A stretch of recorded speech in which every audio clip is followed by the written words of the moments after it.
Depending on your travel date and booking date, it can be very difficult to find seats for the Glacier Express. I will show you 7 tricks to get the reservations, and if that doesn't help you, I still have 2 bonus tips at the end as well. So no worries, you will get that special Swiss train ride, one way or the other.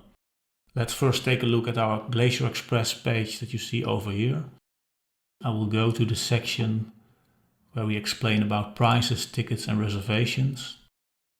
Now there's a whole lot of information here, including example prices, but I'm going straight to the section that links to the insider tips to secure reservations. That's a separate blog post that we have over here. Let's scroll to the first tip. The first tip is to consider the option of booking a Glacier Express travel package, which includes also hotels and optionally activities. Now you're probably watching this video to book the Glacier Express yourself, but it's good to at least know about the option of booking a package because there are some advantages to that. One of which is that some tour operators have early access to the seats, so you can secure the train ride with them before individual travelers can. So that way you will be sure you can ride the train on your preferred date. Another advantage is that you pass on the responsibility of booking all of this to the tour operator. So if they can somehow not book the train, you'll be refunded. If you're interested in considering a package, then take a look at the link in the video description. That gets you to a list of packages by trusted tour operators, so that's a good place to start. Let's continue to trick number 2. It really helps to book early. The earliest you can do so is 93 days in advance. That's when the seats open up for individual travelers. So you can at least give it a try around that date and see what the availability looks like. But do not book unless you are sure of your travel date, because you can't cancel. At least there's no refund, so that would be a waste of money. You can still book later. It's no obligation to book way in advance. I personally booked 59 days in advance for a ride in April, and that was no problem. But of course, the earlier the better. Let's proceed to tip number 3. Do take a look at all your options on your preferred travel date. What I mean by that is that you don't look only at the preferred departure time that you have in mind, but there might be other options too. Let me show you what I mean. Let's go to our Glacier Express page. And apart from a lot of information and tips, we also have links, including a link directly to the Glacier Express timetables. Let's scroll down and take a look. And now we see all our options in the summer season at least. These are the trains going from Zermatt to St. Moritz. Some of them do only travel part of the route, others travel the complete route. But at least we have a couple of options on the same day. So one train might be booked out, the other one might still have seats.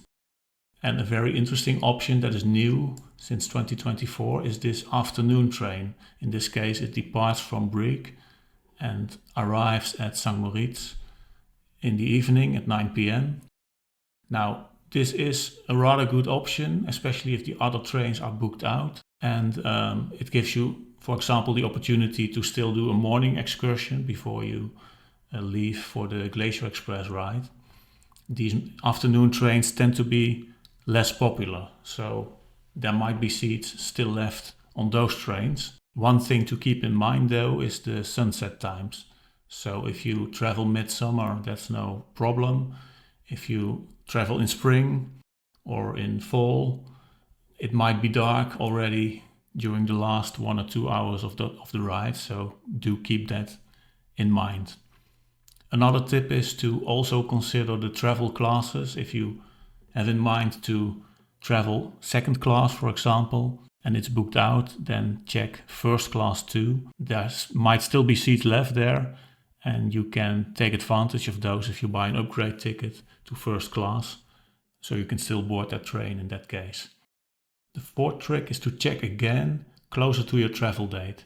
Say that you tried 93 days before departure and the train was sold out. You checked again 70 days before departure and it was still sold out. It still makes sense to keep checking, specifically 27 days before your travel date or closer to the date, because that's when seats might become available that were allocated for group travel. So they were reserved for tour operators, but if they don't actually use them, those seats will get released 27 days before the train ride. So do check, but also, even if the seats are still taken, keep checking because cancellations can come in and you might be lucky. Also, you can theoretically even still ask at the train station at the staff ticket desk on the day of departure or the day before if there are any last minute cancellations, and if there are, they can issue you still your seat reservation. This is not common, but if you have your mind set on that specific train, you might want to give that a try. It's time for tip 5. My recommendation would be to focus on the Glacier Express seats first and not book hotels, tickets, catering yet, stuff like that.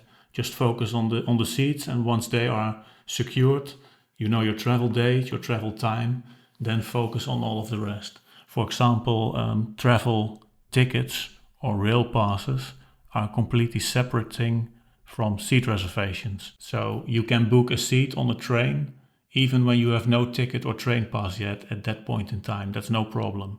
These are separate things. So just book your seat reservation, then take care of the rail passes and the hotels and everything later. Let's go to tip number 6.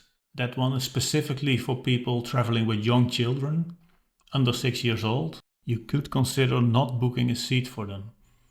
And that's only a last resort, to be honest. But say that you are traveling as a couple with 1 or 2 young childs and there are only 2 seats left on the train, then it could pay off to not book a seat for the kids. That's not a requirement for young children up to 5 years old. So they could sit on your lap during the trip. Now, the Glacier Express is a pretty long ride, so I wouldn't recommend this if there are seats available. But if there are not, you can consider this, and that would mean you can still board the train, provided that you take the children on your lap if the other seats are taken.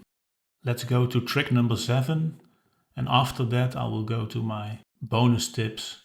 Do remember that the Glacier Express is not the only train on this route, so there are plenty of regional trains too. And those trains are not a bad option actually. They don't require seat reservations. You can simply hop on with a ticket or a Swiss travel pass, for example. A disadvantage of those trains is that they are not direct trains, so you do need to change a few times if you're traveling the whole route from St. Moritz to Zermatt, for example. There are less amenities on board, no restaurants, for example, but those trains are perfectly fine. And do remember that you get the exact same scenery as on board of the Glacier Express. It's the same route, no problem there.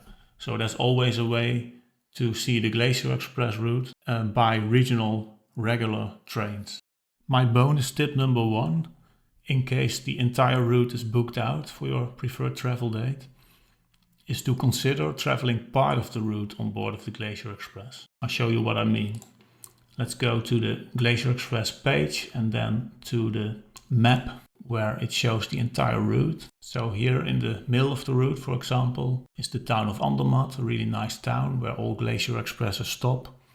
It could be an option to travel one half of the route on the Glacier Express and the other half on regional trains, for example. If I had to choose between which half I would do on board of the actual Glacier Express, I would pick the Andermatt to St. Moritz section, just because it's a little bit more scenic than the other stretch. The Oberalp Pass is included, the Rhine Valley is included, the Landwasser Viaduct is included. So a very interesting section. The other section is interesting as well and beautiful, but that would be my choice. It's not a bad option actually to travel partly on the regional trains and partly on the Glacier Express, and you could even opt for an overnight stay in Andermatt, for example. So if this is your only option to get a seat, it's not a bad one at all. For bonus tip number 2, we're going to navigate to a different page. This is our page about scenic trips in Switzerland. And we can actually filter specifically on train trips here. And what I mean to say by that is that the Glacier Express is not the only scenic train in Switzerland. Actually, there are a lot of them, and we have detailed explanations about all of them. And actually, they are all great and really worth your time. So the Glacier Express might be the most famous one, but if it's booked out and you are not flexible and cannot change to another day, then maybe you should forget about it for this trip and opt for one of the other scenic trains, because there are a lot of them, less famous, but at least as beautiful and enjoyable to experience. So do give that a try, or at least consider it, and see on our website what the options are. Well, I hope this helped. Check out the links in the video description for all the details.